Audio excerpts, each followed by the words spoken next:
Tattoo Saidur Rahman তার শরীরের ভিতরে 668টা সম্ভবত ট্যাটো আছে।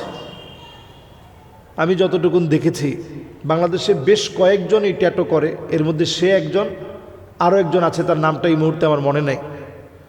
এরকম ট্যাটো যারা করে, আর দাল্লু আলাল খাইরি কাফাইলিহি, ভালো কাজ করলে যেমন সওয়াব হয়, খারাপ কাজের আপনি সহায়ক হলে আপনি গুনাহের অংশীদার হবেন, গুনাহের ভাগীদার হবেন। তো বড় আশ্চর্য বিষয় যে ভাইটার ঠোঁটের নিচেও ট্যাটো করা আছে। 668টা ট্যাটো মানে সাধারণ কথা না। তার ঠোঁটের নিচেও ট্যাটো করা, তার নাভিতে, এমনকি মানুষের লজ্জাস্থান, এটাকেও সে ট্যাটো করছেন, এটা ভেবে যে একটা সময় সে আসক্ত হয়েছে যে ট্যাটো আমার লাগবে সব জায়গায়। তো ছোটবেলাতেই নাকি সে যখন প্রথম ট্যাটো করাতে গেছে সেখান থেকেই তাকে ঘর থেকে বের করে দিয়েছে যে ট্যাটো কেন করা হলো। তবে তার জীবনের বদলে যাওয়ার ঘটনাটা একটু ভিন্ন রকম। তার চাচার জানাজায় যাওয়ার পরে সেখান থেকে তাকে জানাজা পড়তে দেওয়া হয় না, কারণ তার সারা শরীরের ভিতরে ট্যাটো, এবং পিঠের ভিতরে দেখবেন একেবারে বিধর্মীদের ট্যাটো আঁকা। তো একটা সময় সে এটা বুঝতে পারেনি। তো চাচার জানাজা থেকে যখন তাকে বের করে দেওয়া হলো, তার ভিতরে একটা চেঞ্জ আসলো যে মানুষ আমাকে জানাজা পর্যন্ত পড়তে দেয় নাই, তো আমি যদি মারা যায় আমার জানাজাও তো মানুষ পড়বে না, এই লোকের আবার কিসের জানাজা। তো যুবক যুবতী এখন হর হামেশা কথায় কথায় কিন্তু ট্যাটো করছে, এবং ট্যাটোটা এত সিম্পল হয়ে গেছে এটাকে মানুষ কোনো গুনাহ মনে করে না।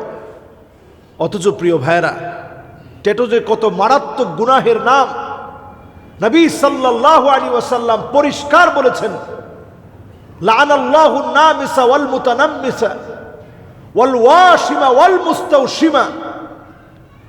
যেই লোকটা ট্যাটো করবে, ছেলে হোক মেয়ে হোক, ওয়াশিমা ওয়াল মুস্তাওশিমা, ছেলে মেয়ে যে ট্যাটো করুক তার উপরে প্রতিনিয়ত আল্লাহর লানত পড়তে থাকে। আপনি চিন্তা করেন, সেই যুগের ট্যাটো 1450 বছর আগে নবীজি এই কথা বলে গেলেন। ওই যুগে সুই ফুটিয়ে ফুটিয়ে ট্যাটো করা কত কঠিন ছিল। সেই যুগে মানুষ ট্যাটো করবে কেন? কিন্তু আজকের জামানাতে যখন ট্যাটোর মেশিন আবিষ্কার হয়ে গেছে, খুব অল্পতে একেবারে স্থায়ী ট্যাটো করা যায়, আপনি তেমন ব্যথা পান না, টের পান না। আমরা আমাদের ছোটবেলায় দেখেছি বিভিন্ন মেলা হতো, ওই মেলার মধ্যে এরকম সুই ফুটিয়ে ফুটিয়ে ফুটিয়ে ফুটিয়ে ট্যাটো করা হতো, এবং প্রত্যেক ফুটানোতে কিন্তু ব্যথা পাওয়া যেত। এখন কিন্তু এরকম ব্যথা পাওয়া যায় না। এবং একটা সময় আমরা বাংলাদেশে দেখেছি যে একেবারে চ্যালেঞ্জ করে ট্যাটো করা হয় যে আপনি সামান্য ব্যথাও পাবেন না। কিন্তু এই ট্যাটো করলে সমস্যাটা কোথায়? সাইদুর ভাইয়ের একটা জায়গায় আমি গ্যাপ দেখেছি, তার এই ফুল ভিডিওটা আমি দেখেছি, একেবারে পুরাটা আমি শুনেছি এবং দেখেছি। একটা জায়গায় আমার কাছে পরিষ্কার গ্যাপ মনে হয়েছে।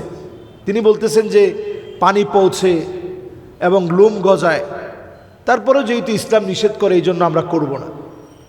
আপনি শুধু ট্যাটোর যে সাইড ইফেক্ট, এটা লেখে আর কিচ্ছু লাগবে না।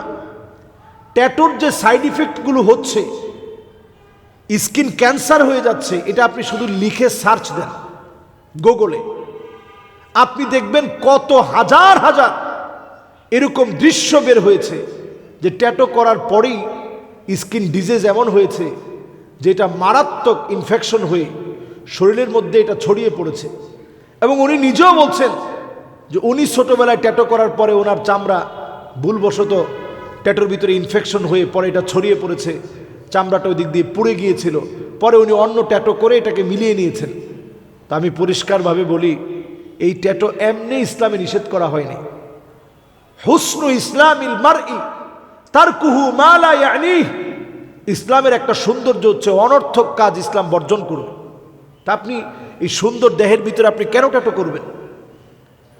আমরা দেখেছি যে কানটাকে মানুষ ফুটিয়ে ফেলতেছে, একবারে কানটা বিরাট করে ছিদ্র করে ফেলছে, বিড়ালের আকার ধারণ করার জন্যে লক্ষ লক্ষ মার্কিন ডলার খরচ করে বাংলাদেশের লক্ষ লক্ষ টাকা না, মার্কিন ডলার খরচ করে সার্জারি করে ঠোঁটটাকে বিড়ালের মতো করে কেটে ফেলছে।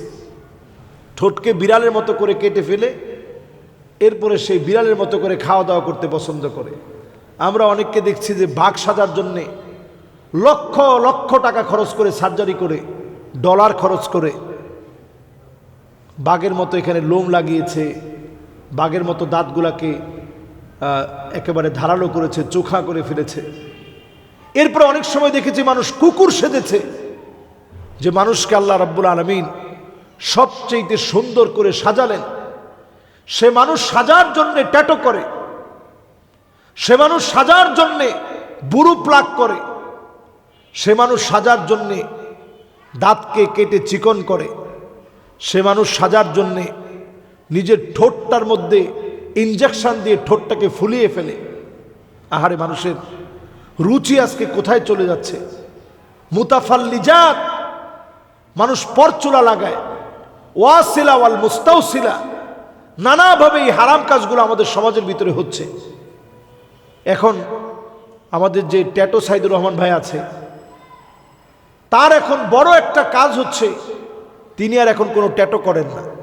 যত লোক ট্যাটু করেছেন তাদেরকে রিমুভ করে দেন, অল্প কিছু টাকা নেন, কয়েকটা সেশনে তিনি রিমুভ করে দেন। আমি আজকের এখানে সবাইকে উদ্দেশ্য করে বলি, যারা ট্যাটু করে মহা অন্যায় করে ফেলছেন, কবিরা গুনায় লিপ্ত হয়েছেন, আপনার জীবনের সুরক্ষার জন্য আমি নিজে ডাক্তার কবির চৌধুরীকে প্রশ্ন করেছি, বাংলাদেশের সবচেয়ে বড় স্কিন বিশেষজ্ঞ তিনি। আমি প্রশ্ন করেছি যে এগুলো রসুল এত কঠিন শব্দে কেন নিষেধ করলেন? তিনি বলছেন, হুজুর কি কি নিষেধ করছেন? আমি বলছি, বুরু প্লাক করা, ট্যাটু করা, তারপরে দাঁতকে কেটে চিকন করা, অথবা ঠোঁটের মধ্যে ইঞ্জেকশন দিয়ে ঠোঁটটাকে ফুলিয়ে ফেলা, এগুলো রসুল খুব কড়া ভাষায় নিষেধ করেছেন। তো তিনি বললেন, এই নিষেধ করার পিছনের অন্যতম কারণ হচ্ছে এই প্রত্যেকটা কারণ, এই যে বুরু প্লাক করবেন, এই চুলগুলো অনেক নিচ থেকে, গভীর থেকে এই চুলগুলো আল্লাহ তাআলা দিয়েছেন। আপনি যখন মাথাটা টান দিয়ে ভেঙে ফেলবেন, টান দিয়ে ভেঙে ফেলবেন, টান দিয়ে ভেঙে ফেলবেন, একটা সময় স্কিন ডিজিজ হতে হতে ক্যান্সারের দিকে যেতে পারে। ট্যাটুটা একেবারে সেম টু সেম।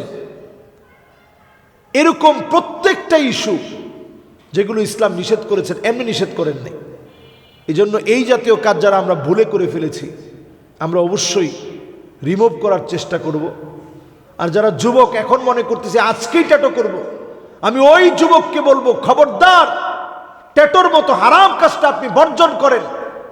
এটা কোনো ফ্যাশন হতে পারে না, এটা বড় অন্যায়।